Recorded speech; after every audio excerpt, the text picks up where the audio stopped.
Welcome to Downtown Hangout. This is a podcast made by women for women, with a particular slant towards the older gay woman.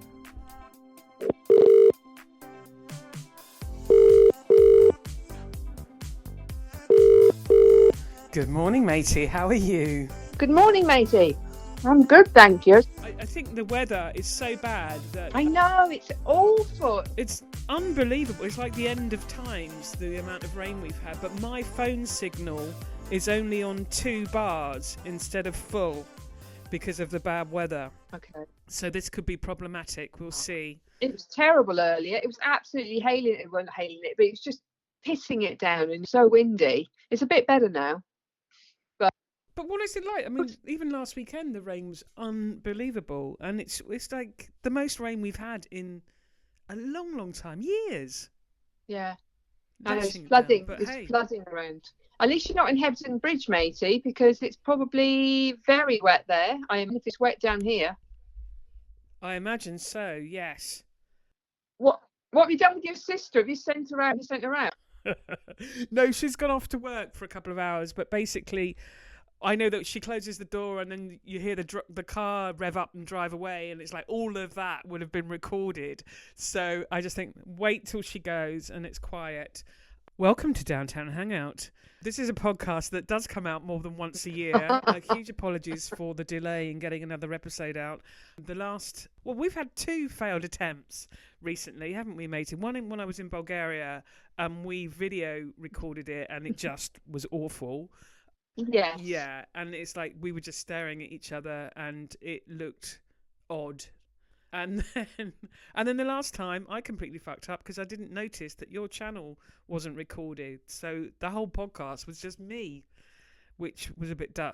Maybe that's because I'm so boring that it just kind of cut out. Not at all, not at all. I think, we don't need to go over old stuff now. There's so much that's happened with you travelling around, and I'm sure you've gone to some wonderful places in London. But basically, like last Sunday, we went out for Sunday lunch. How lovely was that? We did go out for Sunday lunch, and the lyric was we tried to get into Blacklock, didn't we? But it was you can't turn up there on that.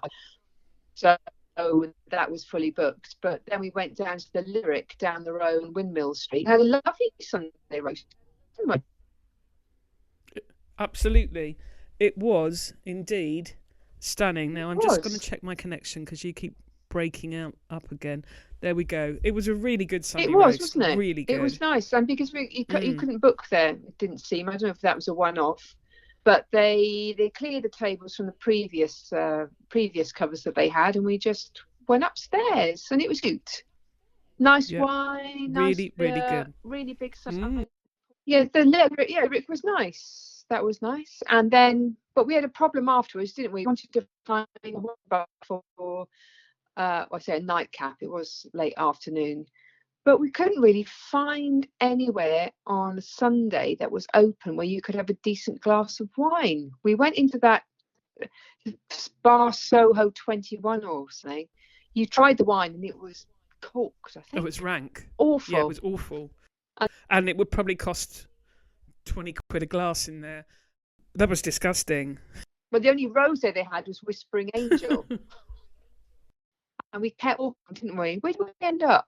We ended up at that place that's like a bit funky on the base of Centre Point. Centre Point. But listen, matey, I'm going to stand by. I'm going to call you on WhatsApp. Okay. Because you keep dropping out. Okay. Bear with. Okay, bye.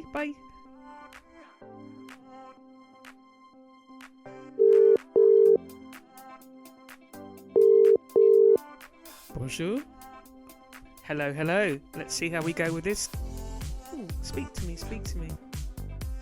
Hello, can you hear me? Yes, that sounds quite nice, actually. I think there might be an improvement.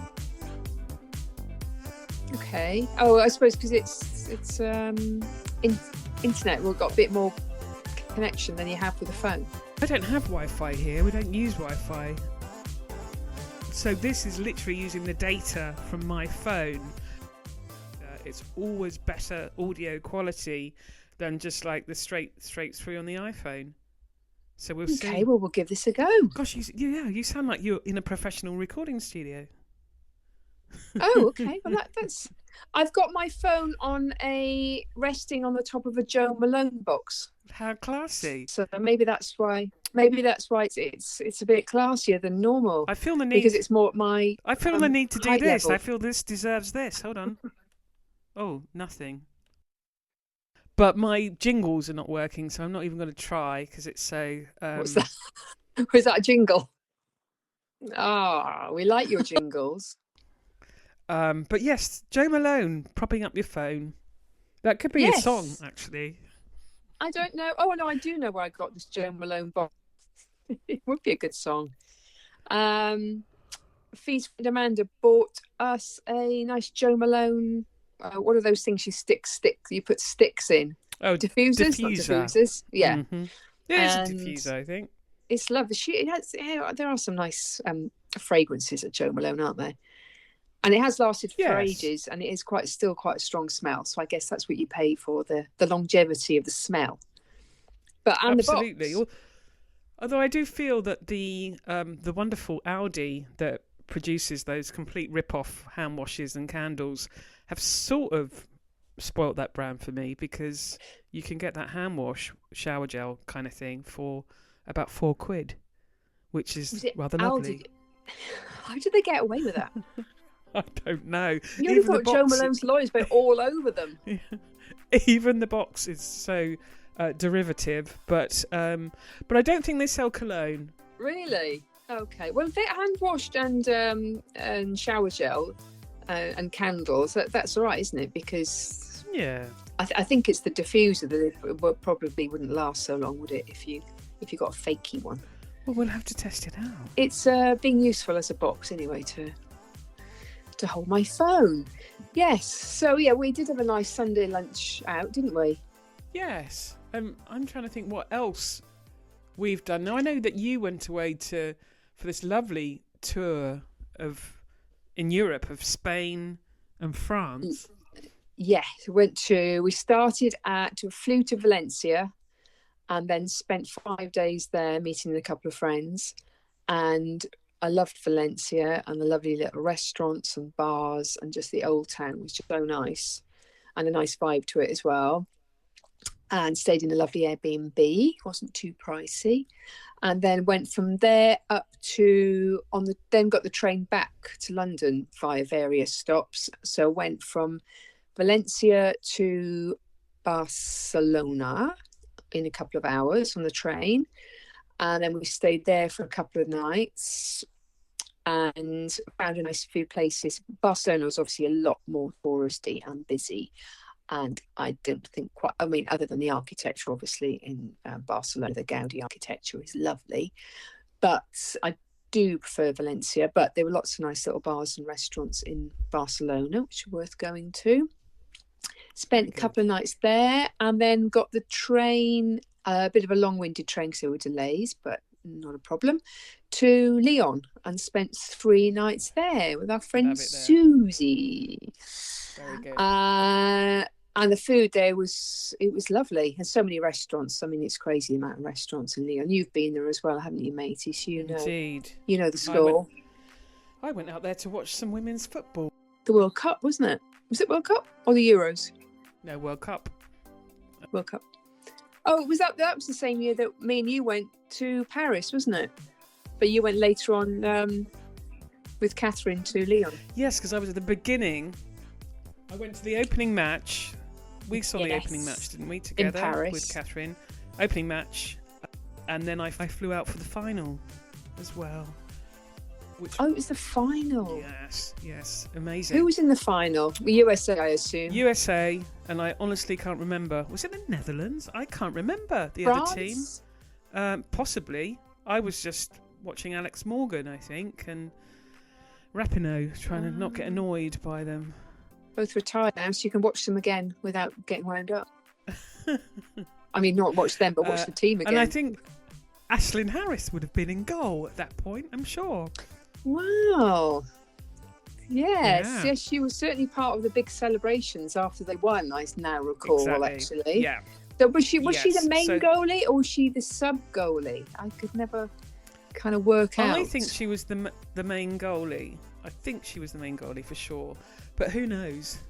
And of course, her partner was Ali Rieger. Doing Mrs. Chopra's job for her, Ali Krieger. Would she have been playing as well? Would they all play in the team at the same time? Yeah, it was like the most famous USA squad. I do remember the celebrations, I think. I'm sure I do. I think for me it was all spoilt because my fear of being trapped and claustrophobic on the metro before and afterwards. So it was in a stadium in the middle of nowhere. The Leon one. Yeah, so if you imagine all those people getting on a metro afterwards, and there is, unless you've driven in a car, there's no other way to get back to the city. So I just waited and waited and waited, and I just thought, oh my God, this you're there till midnight going. I've got to do it. one more train. I just was crushed against the door all the time. It was so packed. Oh no! And it's like, right, today I wouldn't be able to do it. At all. Fortunately, I had about 4 martinis before jumping on that. I think without the use of alcohol, I would have just had a heart attack. So I couldn't do that. Uber now. not an option? Uber wasn't an option. No, walking wasn't an option either, sadly. But I went straight as soon as I got back to Leon. I went straight into the bar and had another martini to recover. Martini Rosso. It was the drink of choice. I love that in France. Oh, okay. Yeah, can't beat a bit of Martini Rosso. Well, there's no shortage of bars and restaurants to get your Martini Rosso in Leon. Yes, I drank Martini Rosso in Bulgaria as well. There was we enjoyed that out and about when I was with James, but I also found a different. You found that cheaper one, didn't you? Like a fake, not fake one, but a derivative one. Again, I keep using that word, but yeah, and it was super cheap. It was like £4 for a litre, which was lovely. I find it too dry. A little bit too dry, martini. I could drink that every lunchtime. Honestly, I love it. Do you just have it straight with ice, Neat. or do you mix it? Yeah, with ice. That's it. It's lovely. I guess it's just like a strong. I mean, percentage-wise, it's probably just like a bit of a strong wine, isn't it? It's just a fortified wine. I don't know how it's made, but I think it's classed as a fortified wine. But it's superb and it's highly underrated drink. Yeah. Well, everything was quite cheap in Bulgaria, wasn't it? That's why we loved it so much and loved the food. And as I controversially did say that I actually preferred the food in Bulgaria to Leon, even though I did love the food in Leon. It was the variety in Bulgaria, which I loved. Yeah, that was really good to hear. And the salads. Yeah, they know how to make a salad in Bulgaria. Yeah. It was something like a disco salad that I had with yogurt and red pepper. And it had a little bit of garlic and a little bit of dill with it. It was absolutely beautiful. Oh. And I hadn't had that before. Who knew yogurt and red pepper went together so well? They really do know how to make a variety of dishes there. Yeah. Lovely. And there's quite a bit of pomegranate as well, which is nice in a salad. Just gives it a little bit of a sharp taste here and there. Now, I love the food there. Well, I love the food in Leon, but I just thought, on reflection, the variety of food in Bulgaria was better and obviously a lot cheaper, but half the price. I don't think we've had a podcast put out since. God, have we? Can't remember the last time. Maybe I was in Bulgaria when it went out. I honestly can't remember. It's been so long. So apologies, listeners. We've been back since July. Oh, now we're in October. It's terrible. So we will get back on to doing this on a monthly episode. Although I have to say, this coming month, matey, you might be quite busy because you have a book coming out. I do have a book coming out, matey. Thanks for dropping that in. Tell us. My Doors of London book. Amazing. It is coming out on the 28th of October, and it features my photos and the words of house historian Melanie Back-Hansen, who is fascinating. She's just got so many great stories about London, not just doors, but the house history and history of the areas where the doors are. So she's got her her writings around my pictures. And yeah, it comes out on Monday, the 28th of October. And before that, it will be featured in a certain newspaper supplement, which is happening at the moment. We both met with a journalist from that. It'll be on. Definitely plug it. It is It's the Mail on Sunday You magazine on the 20th of October. There you go. So we've apparently. We'll all be buying that. Yes. Trying to force all my friends to buy the Mail, but it's just a one-off. Hopefully a 3-page supplement. I was just delighted about how enthusiastic the journalist from the newspaper was about the doors. She said when the PR company who were dealing with the book contacted their news desk and said, would you be interested in this book? She said, oh, I jumped at the chance. And I said, yes.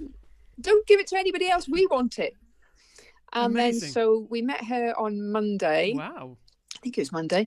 And we did a bit of a tour of the doors around Spitalfields area, because we just chose one area where we could show her, because it was good history around there as well, and a good variety of doors like the Huguenot doors and street arts, Georgian.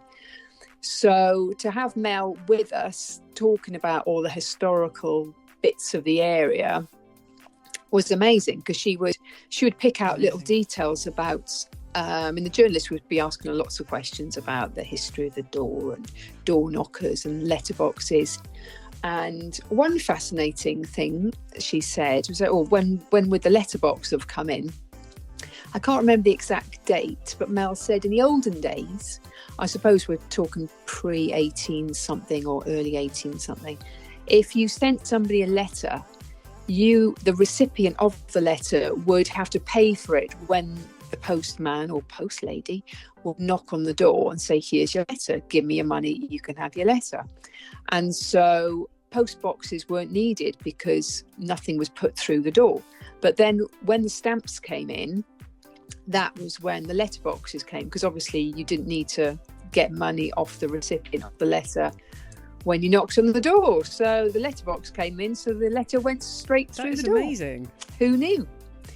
Little things like that. And she Wow. was pointing out, we were walking down Fournier Street where Gilbert and George live and amazing old houses are. And she said, look high up there. And there was a drain pipe. And she said at the very top of it, you'll just see it says 1782 or something. I thought, oh my gosh, she was pointing out all these things I've never seen. I mean, I tend to look around, up and across and around places when I'm taking pictures, look for fascinating detail. But she was pointing out things I'd never seen before, even though I've walked around the area for many years. So that was lovely to have our own little free historical tour. So anyway, yes, the journalist was really impressed. Amazing. And said, yes, the picture desk are really excited. We've got a range of your photographs and we're going to print them. So there's that. And then on November the 10th, all being well, I assume it's still going ahead. I feel like there should be a drum roll here, but my sound effects are not working. Myself, big drum roll. And Mel are going to be on BBC London, the Robert Elms show. I love him. I'm such a fan. 10:35. So amazing. Well, let's go into detail on that on our next podcast, because let's make sure we record one just after that. If I've not had a meltdown of complete fear of being live on BBC London on a Sunday morning. So there we go. So hopefully you won't ask me to do anything too challenging. Yeah, you'll be fine. Have a little sherry. Sunday morning sherry. So it'd be very nice to meet. He's just amazing. We were talking about Spain just now, but Robert Elms' book on Spain that I read years ago, probably 20 odd years ago. Does he talk about the food, the restaurants, absolutely or just wonderful? So. Okay. Oh, and culture. I've ordered his book on London. Fascinating book. I loved it. But just going back to that. Do a bit of research before I go on the show. Let me know what that's like. But going back to the letterbox, can you imagine if Mrs. Chopra from Cheshire our fact checker sent us so many letters of complaint in ye old podcast world, and there was a whole bundle of letters saying you're wrong, you're wrong, you're wrong. How much money would that have cost us? Yeah, when that would cost us a fortune. I know. I spoke to Mrs. Chopra last month. Chopra. And she completely reprimanded me for mispronouncing Liam Gallagher's surname. I said Gallagher, and she said, I can't let you say that. That's so wrong. So, Mrs. Chopra, I know it's Gallagher. No. And there you go. Is it Gallagher? It's yeah, Gallagher, not Gallagher, not but Gallagher. Gallagher. And I sort of didn't remember that. Gallagher. So, yes. So, Mrs. Chopra is still fact-checking us, even when I'm not recording. She's supreme fact-checker. Did Mrs. Chopra, talking of Mr. Gallagher,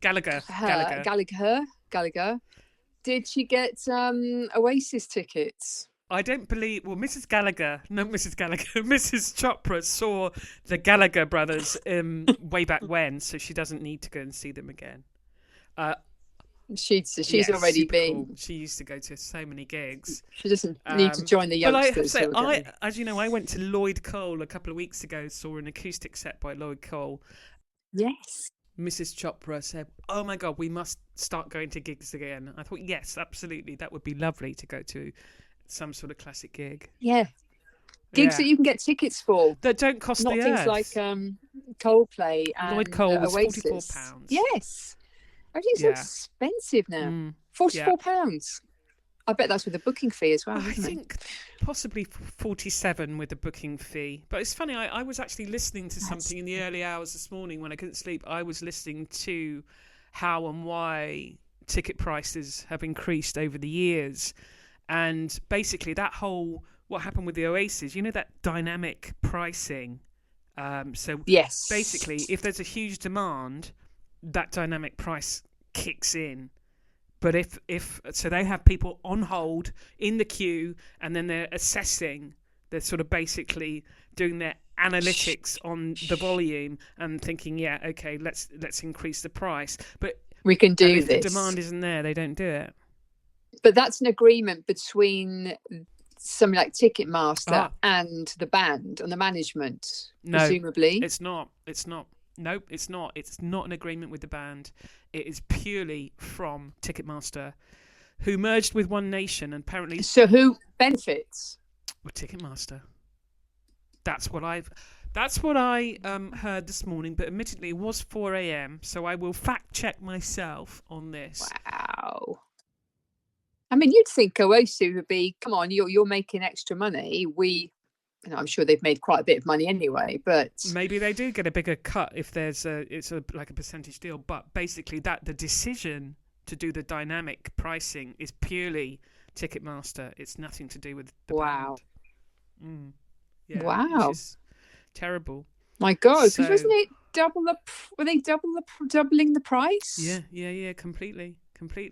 So those tickets, which were probably going to be around 145 or something, they ended up being, well, basically you could get 2 tickets for £1,000. It was like 400, 450 each. No, come on, that's mad. Yeah, but then 2 weeks later, they put 2 more dates on, and so people got tickets for between 70 quid and 140 again. It's really unfair. Bring back queuing at record shops. Getting a paper ticket, queuing outside your Our Price or Tower Records. We love paper tickets. We do, because that's how we remember what we've been doing over all these years. That's the only reason I knew I'd been to see Whitney Houston, because I found a ticket stub, didn't I? I was like, oh my God, I saw Whitney Houston. I can't remember that. And it was in the late 90s, I think. I don't think she was maybe at her best, which is maybe right, but I mean that's pretty bad. I can't remember that. I mean, I've got a very, very vague memory that I could have been there, but oh dear God.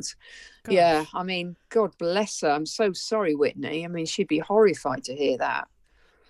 But if it wasn't for ticket stubs, I'd be none the wiser. I would have gone through my life going, nah, I never saw Whitney Houston. Never saw her. I wish I had my ticket stubs. I've still got some programs from, purchasing the gig, like John Cougar Mellencamp.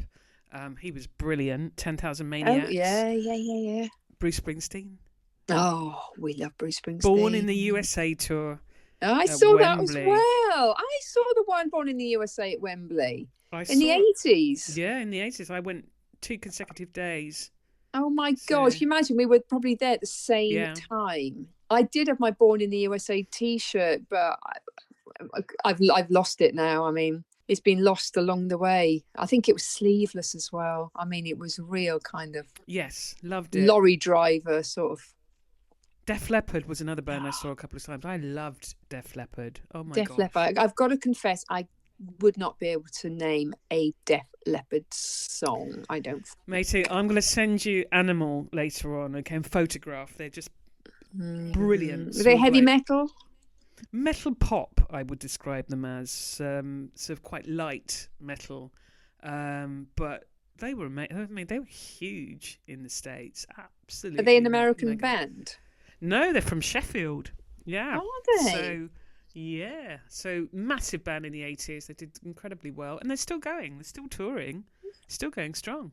They're one of these. Apart from the dead ones, of course. Yeah, the dead ones are not. But they were brilliant. I'd love to see them actually.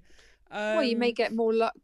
There's somebody. Oh no, that's Iron Maiden. I got a message. AEG presents Iron, because yesterday. This is just so random that they had pre-sale for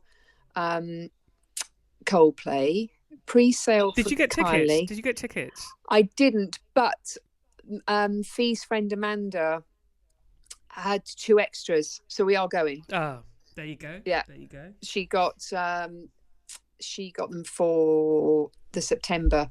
She actually was in a queue. We were both in this massive queue.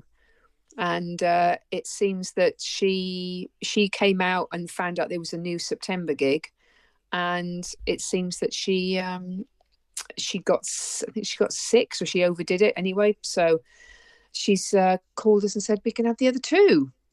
Oh, that's brilliant. So that's great. But I don't know why they put Coldplay and Kylie tickets pre-sale on Ticketmaster at the same time. I mean, talk about to cause chaos. I mean, complete chaos. And then, on a completely different note, my friend Joe was getting tickets for England-Wales rugby, which we got in Cardiff for next March. Wow. So, and then I guess because it's a completely different kind of band, Iron Maiden had their pre-sale yesterday as well. I thought, what is it with the 26th of September for all of these tickets going on sale on the same day? I don't know. Well, people must have multiple things open if they wanted to go and see all these different bands. But I guess your average Coldplay listener isn't going to want to go and see necessarily Wales, England, or Iron Maiden. I don't know. Yes, I don't think I'd want to see Coldplay either. I mean, I love their first. I've seen them a couple of times. It's just the whole. They get it's just a good gig, good atmosphere. So, but we passed on Kylie in the end because we did see her in Hyde Park in the summer, and she was brilliant. But I thought, do you know what? No, let's just look for somebody else to go and see, rather than spend 100, 200 quid on that. So, didn't need to do it. Yeah. Have you got any other gigs lined up, or that you want to see? Any other gigs lined up? I read yesterday that James Bay's touring next year. I wouldn't mind seeing him. I'm a bit of a fan. I really love Eli and Fur, so they're a DJ duo that also record their own music, and they're just playing 3 live gigs in UK and USA. That's it. So they've got 1 London date in, I think it's November. It's either end of October or November. Some club in East London. I thought, do you know what? I'd absolutely love to go and see them, but I haven't made the effort to buy tickets yet, so I think we'll see. But yeah, nobody else lined up at the moment. Okay, we'll have a look see what's happening next year. I suppose. I mean, as you say, it's October next week, so anything for the end of this year is probably all booked up, isn't it? Because things, especially in London, they get booked up so quickly. You never used to have such a problem getting hold of tickets for things. Everything's just so. Even Wimbledon, you used to be quite guaranteed if you went in the ballot to get tickets. And now Wimbledon's become this kind of celeb haunt, Insta-ing it and all this. It's like, oh, Christ. So it's become a lot more pop. It's always been on that kind of social sports calendar, hasn't it? But it's just it seems to have got a new Insta audience has kind of rocked up, and I don't know. Yeah. A different order. But that's fine. That's all good. It's just crap when you want to try and get tickets. Although I guess for musicians, you know what I mean? Now that touring seems to be the only way they can earn a living, it's great that there's this whole, what's the word I'm looking for? Basically, it's just this appetite for live gigs now, which is fantastic. No, definitely. And I guess it's increased post-COVID years as well. But I read, again, in the last few days, that the amount of clubs that are closing down, I know we've covered pubs closing down, which is still ongoing, isn't it? Continually shutting down everywhere. But clubs are closing down. Yeah. It's something like, nightclubs are continuing to close. It's something like 6 nightclubs a week. Yeah. No way. Yeah, totally. And the worst hit region is West Yorkshire or Yorkshire, and really they've lost almost 40% of their clubs.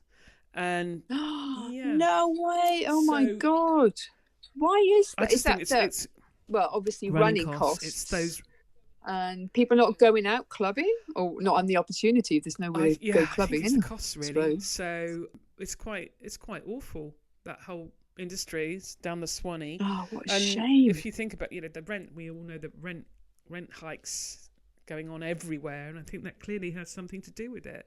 I even read that I know that Paul A. Young, totally tangent here, the chocolatier. So Paul, I used to buy his chocolates in Soho and Islington, Camden Passage, something. Amazing chocolates were a real special treat for someone.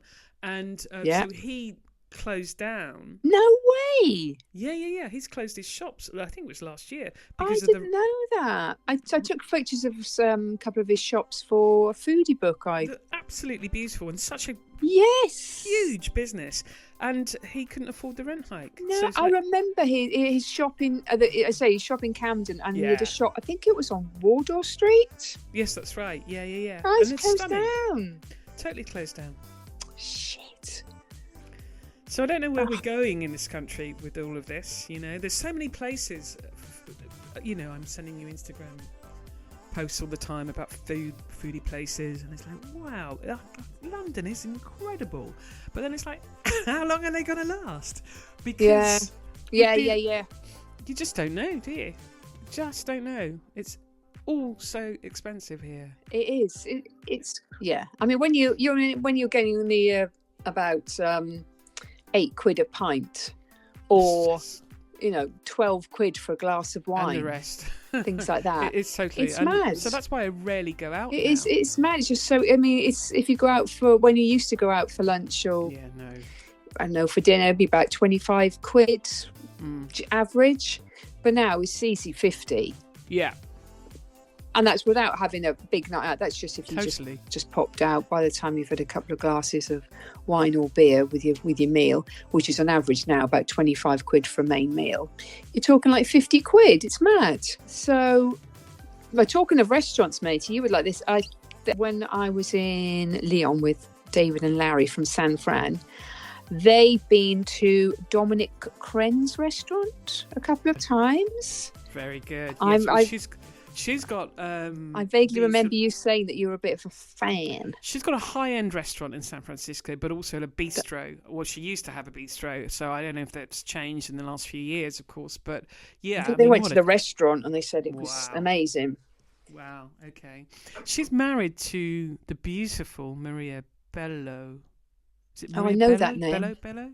Yeah. So, what a I talent. do know that name. I do know that. They said the food was, is it evoke memories of your childhood? I can't remember what she made or what was made. but it is the smells and the food. You could sort of to take you back, or take you back to your childhood, or take you back to certain eras. Very nice. But I think they did say that somebody else was paying, so that's why they were very good. They Do you were know very what I think? happy to go there.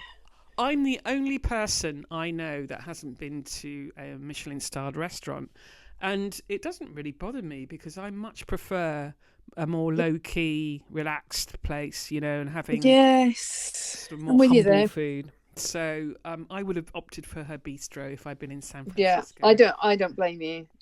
I think some of the best food I've ever had was in the little Thai cafe that used to be in Forest Gate that very sadly closed down, where you could bring your own booze, wasn't it? I mean, if you put that, you could put that in a Michelin-starred restaurant, and people would be like, "Oh God, there's fantastic food." I mean, they do the best tom kha mushroom soup I've ever had. And if I ever go into a Thai restaurant, I always get the tom kha mushroom soup just to compare it to the now closed down Siam Cafe in Forest Gate. And nothing touches it. We used to have such amazing nights in that restaurant. It's like little Calagas fire. The door would never close properly. You have to go through the kitchen to go to the toilet. Yeah, I'm sure that's illegal. Hygiene rules. Yeah. Through those kind of those kind of long strips, those multicolored strips you saw in Coronation Street. You know, the kind of red, white, and blue kind of the little fly thing. Yes, is that door. What they? Yeah, like a fly thing. Yeah. Do you know what? Aside from memories of that, I have a memory of, I think it was you going to a Heston Blumenthal restaurant. Would it be the Fat Duck with Fee and a few other people? Yeah. And Fee was sick that night because the food was so rich. She was. Which was, we went there twice. The first time we went there, we had the a la carte menu, and that was lovely. And we had some free wine because Matt at the time, well, I guess, you know, he still knows him, but I mean, not friends really anymore, knew Heston Blumenthal from the gym back in the day. And so when he told Heston that we were going, then he wasn't there that night, but he gifted us a bottle of wine, which took a bit off the bill. So that meal was delicious. But then we did go again. I think we went with Jimmy and Simon, actually, and Jimmy's sister and her partner. And we had the taster menu, and it was so rich. It was just rich, small plates, rich after rich after rich. It was like, you know, maybe like pigeon, or then a fish dish, which are really heavy sauce. Like it was just, and then when you thought, they're going to ease off now, then came quite a heavy duty pudding, then some truffles, and then some whiskey wine gums. They had a map of Scotland, and they had say like Talisker wine gum and a Lafroig wine gum. I would have liked that for sure. And so then we left there. And I mean, this was many years ago now. And I think the bill, which for then was quite a lot, it was about 150 quid each or something. And then about 2 a.m. Oh my gosh. That's just like, awful. You are kidding. These I just threw up. I said, you just thrown up 150 quid's worth of food. Oh my God. It's just too rich. It was too much. Give me Ida's little Italian in Kensal Rise Way, or Kensal Green, Kensal Rise. I think it's Kensal Rise. Give me that any day. I haven't been there yet. I cannot wait to go. Like low-key Italian. Oh, is that the one you sent? You sent a little clip about. That looks so nice. You found so many nice little places. Yeah, just a glass of wine, bowl of pasta. Yeah. I'm happy. Yes, much more so than these tasting menus. It's just too rich. It's too much, too over the top. So, but it was. I mean, what I did love about the Fat Duck was that it wasn't. You know, you didn't feel uncomfortable in there. It was a nice, like a little townhouse, like a cottagey place, and it was a really cozy restaurant. It wasn't this stiff kind of, you know, uncomfortable, awkward silence, people trying to meddle with your napkin every 2 minutes kind of establishment. But something more, say, low key. And as you say, things close so quickly. Those things that you've sent me, I want to get to as many as possible before they all go. I think we need to get to as many. I sent you a map the other day of the cheapest beer in London. Yes. And I think we need to explore that map. I know you'd started, I think, putting together cheap places, cheap pint places, but let's explore that in detail. I did. I mean, I know that they're mainly probably Weatherspoons, but where there's a cheap pint, that's all good. The shock, there's with Fee being from Marlow, this is just absolute shockwaves have gone through Marlow because a Weatherspoons has opened opposite Tom Kerridge's pub. And the comments of the people are like, I can't believe that this has arrived in Marlow. These women horrified. It's just going to bring the area down. We can't deal with this. What sort of people is it going to bring into the area? But it's not. Surely that's for locals. Come on. Why would people travel in for Weatherspoons? Unless they do a Tom Kerridge one day and it's like, wow, we spent too much money. Let's have a cheap lunch before we leave. I mean, it's so snobby. I mean, it looks like a really nice pub, actually. It's fine. Do you know, when I was in Guildford seeing Lloyd Cole 2 weeks ago, the Weatherspoons there was the poshest looking I'd ever seen. It looked beautiful. Oh, really? So, yeah. I didn't go inside, but really, really nice building. Have a look online. I'll send you a picture. I will have a look online, actually. Beautiful, sort of wooden panelled building. You can't beat it. I mean, one of the ones we went to in Norfolk, they were selling a pint for about £1.80. Jesus. And I think in London you could get it for some £2.20 or there's a particular. I think it's Green King do an IPA, and they sell it really cheaply in spoons. And then you get that same pint in another pub, and it's double the price. So really, I think so. It's not a question of it being cheap, nasty beer. It's actually the same kind of beer that you would buy and just pay in another place. It's just apparently their buying power. It's not because the beer's going off. It's sort of end of line. It's just because the amount of beer that they order, they can just get it cheap. Yeah. So and I not everybody loves spoons. I'm a bit of a fan of spoons now and again, and it's got a place in society because it's cheap. Not everybody can afford stupid priced beer, and exactly. If they're on their own, they want to sit in there. I think the only spoons I've been to in the last 5 years would be the one in South Shields. South Shields when I've gone with James, and it's not the best wine, but it's a decent glass of wine for the money. And what's so lovely is that the place is absolutely packed, and it's generally packed with slightly older people, pensioners, having a bite to eat, having a pint, having a chat, and it's a real community feel in there. Yeah, it's essential. I think they're opening. I think a new one's opening in Euston, and I think another one's opening in King's Cross as well. So. Wow. Yeah. So if cheapness wise on that map, I would imagine a few of them are spoons, but we'll have to investigate them. Yes, I'd like to do an equivalent in wine, because this is what's lacking. You cannot get a decent wine in pubs generally. So yeah. Well, that's what we found when we were looking for a wine the other day, weren't we? After going to the Lyric. Yeah. And one that's not crazily expensive as well. It was surprised at a lack of wine bars. It was really weird. It was weird. Oh, maybe we should have gone to the Cork and Bottle. Yes. That was a bit too far down though, I think, wasn't it? It was. Yeah. We were thinking of Beaujolais, but it was just that bit too far down, because it was south of Cambridge Circus just a little bit, so we were more up Tottenham Court Road end. But there used to be loads of little wine bars around that area. Loads. I know. There used to be more in Soho, I'm sure. Yeah. Not posh ones, just proper little, little French wine bar. Oh, times it was. Soho's changed a lot, hasn't it? So many things have closed down there, sadly. But I did go to Little Venice a while back, and I found some really nice pubs around there. And there's one called The Hero that we need to go to.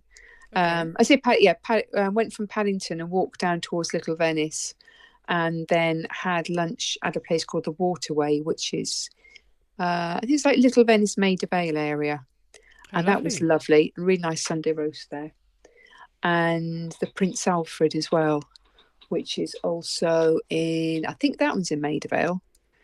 So there's about 3 within about 10-minute walk, I think. Amazing. But the Hero's really nice. I don't know it. I'll have to check that out. I think it's quite new. I mean, it's an original pub building. I'd also have to check out the roast that you mentioned. What was the pub there we had roast dinner? The Waterway. The Waterway. Okay, Yes. I don't know that either. That was lovely. Well, especially because it was a nice day. It was especially nice because you were by the canal and the sun was out. Wouldn't recommend it today when it's pissing down and windy. I imagine it wouldn't be so popular today. But the Hero was so nice and really lovely staff, mainly run by women. And the food, the people were having the roasty in there and it looked really good. So, okay. Put that on the list. With the weather so bad, I haven't done any of my barbecuing or my brining. Not that I need good weather for brining, but I mentioned to you the other week that for a Sunday roast, I was brining a piece of pork belly. Oh, yes. And then I threw it on the barbecue the next day. Oh, so it's delicious. The weather's changed. Yeah, it was delicious. So my favourite meal is a Sunday roast. That's it. And so I'm very interested in finding the best value, good meal in London. So I think we're looking out for that. The Lyric was a really good start for us. Yes, and it was $15.95 for a roast, which is actually, I mean, the average is about 22, isn't it? 22 pounds. I think mine was slightly more than yours because you had the beef. And I had the beef. But it's still fantastic value. But then Blacklock, when we checked the menu there, that was only 23, wasn't it? 23, 24. Wait So I have to go back there at some point. We haven't actually been there for the Sunday roast, have we? We've been there during the week, I think. I don't think we've been there for Sunday roast. I may be going to Manchester in a week's time to see. Oh, of course, because it's just open there. Lily. And I will check that out if I'm up there. But we'll see. I still haven't had confirmation from Darling Lily that she's free. So she a bit busy. I would say she's disorganised. So we'll see. I probably won't know until the morning of that day whether I'm going or not. So we'll see. But Blacklock. Can you make a Blacklock reservation just in case? And then cancel. We'll see. But it would be good. Yeah. It'd be interesting to know what that one's like or what kind of building it's in, because we love the one in Soho because it's downstairs and cosy. Oh, we've had some good times. Yes. Absolutely love it. And the quality of the food is so good. Totally. For the price as well, it's good value. Completely. I'm trying to think of anywhere else that has such good tasting meat, really. Have you been to Hawksmoor? No. I think they've got one of those in Manchester because I think Michelle and Laura went there. Oh. They've got a couple in London. It's quite pricey, isn't it? But I think it is quite pricey. But you may be able to get like a lunch deal or something like that. Okay. I'd never been there. I've been there to take some pictures, but I've never actually eaten there.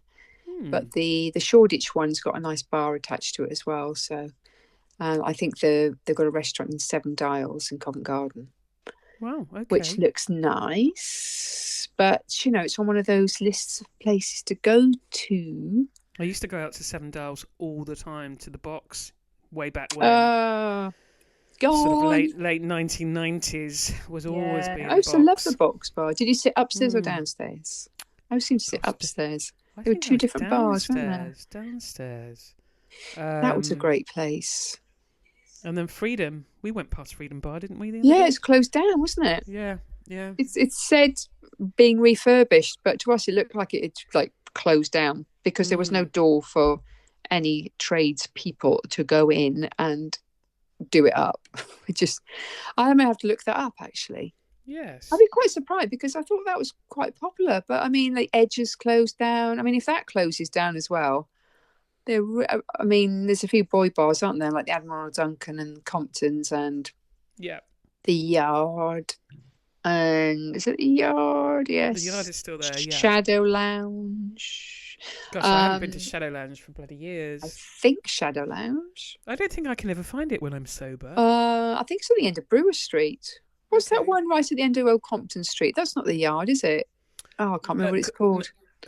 you got Compton's towards the end of Old Compton Street. Yeah. Then you cross the road, and then through the little alley, and then you've got the yard. That's right. Okay. Yeah. Yeah. So it'd be a shame if I haven't been to Freedom for ages, to be fair, but I guess everything is. Yeah, it's just so expensive. It's mainly kind of. Well, Freedom Bar was expensive in 1997, so God knows. Yeah. Yes. Yeah. But I can't say anything. I haven't been there for years, so I can't moan about places I haven't been to for ages and go, it's closed down. We want to go to the bar downstairs at Lena Stores on Brewer Street. Yes. That's one thing that we need to sort of investigate. Do you have to go into the shop to go downstairs, or has it got a side door? I think it's downstairs through the shop, but I could be wrong. We'll check it out. But that's one thing to see. I'm seeing you next week, matey. Yes. Maybe we can get a cheeky drink somewhere before. Yes. Friday drink. Friday drink. Friday drink. Yeah. Friday drink in the afternoon, and then over to Forest Gate. Yes. Come back on the Elizabeth line from Tottenham Court Road. Oh, there you go then. Sorted. Yeah. Okay. Well, That's listeners, next month's episode we'll give you an update on our escapades in Soho and the Elizabeth line. And we love the Elizabeth line. Matey, do you have a quirky fact? I do have a quirky fact. It's not really local though. That's okay. It's related to Scarborough. Oh. Scarborough has the most pubs per person in England. Amazing. It works out that there are 640 or one pub for every 640 people. Gosh. And that apparently equates to 170 pubs for 108,000 people. Oh my gosh. Who knew? There you go. That's amazing. I guess Scarborough's isn't it the UFO capital of the UK as well? Is it? It's by the coast. I would have Mrs. Chopra, can you check that? Mrs. Chopra, can you check that? Because it's right by the sea. Are they hovering over the ocean? Maybe they're hovering over there to go to the pub. Well, with that number of pubs, why wouldn't they? That would be a good pub crawl, wouldn't it? To be fair, Scarborough was on the with Kate Humble. They were doing a Yorkshire coastal walk, and she happened upon Scarborough yesterday. I don't know who Kate Humble is, but I like her name. She's very enthusiastic and she likes to walk and do nature things. Oh. And there's an enormous hotel in Scarborough. I guess obviously the Victorians like to go there, and they used to like to go there and bathe in the soothing waters that apparently Scarborough has. Very, very medicinal. So there you go. That sounds wonderful. Maybe, matey, in a previous life we were there dressed up in our tweed. Yeah. And and going out into the sea in those nice swimsuits. Having a little sherry and some, I don't know. Cockles, maybe. Sitting on the seaside. Cockles and sherry in our breeches. That's a nice combination, isn't it? Or maybe you would be having a martini with your cockles. I don't think it was invented then, but I think sherry definitely was. Cockles certainly were. So I think we probably would have been having those. And watching the bathers. I think sherry was the drink given with smoked kippers, particularly on Christmas Day, way back when. Well, I'm sure Scarborough would do a good kipper, especially if the waters there are so good. Yes. They're probably good quality kippers. Well, we need to investigate. Let's go for a little trip. Mr. Chopra would be able to tell us that. See if we can see any extraterrestrials having a pint of Guinness as well. That'd be cool. I see a downtown hangout episode from Scarborough seafront. And also from space. That could be limitless. Fun. We've been kidnapped. Help. We're being probed. So, as long as I've got enough Guinness to keep me going and a bag full of cockles, I'll be all right. Who knew? Oh my gosh. Who'd have thought? Matey, it's been wonderful talking to you. Listeners, and to you, Matey. Thank you for listening to Downtown Hangout. Thank you for listening to us. A very belated episode, and tune in next month, and we'll have. Hopefully, the weather will be better. And we'll have more on your book, Matey. More on Robert Elms. More on food and drink in London and beyond. Yes. Tune in then. Awesome. Thanks for having us. You've been listening to Downtown Hangout. Please like and follow us for more.